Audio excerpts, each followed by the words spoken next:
Hi guys, welcome to my vlog again. Medyo tumal na ako kaya pakunti-kunti lang tayo mag-mine. Wag lang sa walang dumating sa ating plants. Yan. Ito mga si Silver Zipper Crunchy Fern. Yan. Si Silver Zipper Crunchy Fern. Yan. Sa mga makakagusto, 180 lang isa nito. Yan. Konting tubo, okay na yun. Yan, ito si Silver Fern to. Hindi to si Silver Fern lang to. To 150 lang.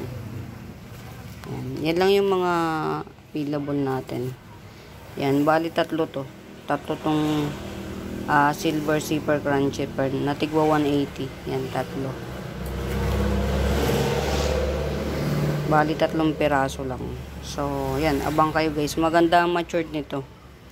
Sobrang nagkukulot siya na parang cobra fern na rin. Yan. Tapos ito 300 na lang, mutated sundrop. Yan. Tapos ito si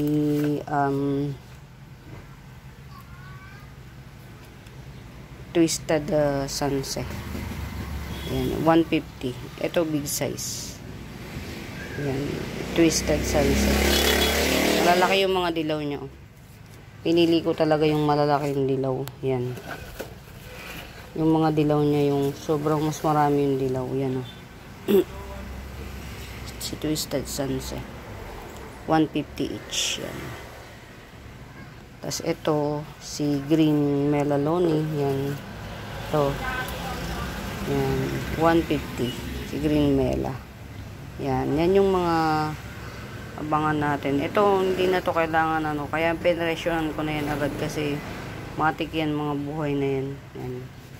Doon sa minamainan ko nito, ang gaganda ng mga halaman niya, malilinis. Yan, mga perfect yung dahon, Magaganda yung mga halaman niya. Although medyo mahal ng very very light, as in talagang mahal. Pero maganda yung mga halaman niya, talagang pili. Mga binibenta niya, pili. Yan Hindi, ito si si Silver Fern to, hindi to si Pakpaklawin, hindi. Si Silver Fern yan. Pag nag-mature dyan, nagkulay silver siya. Yan.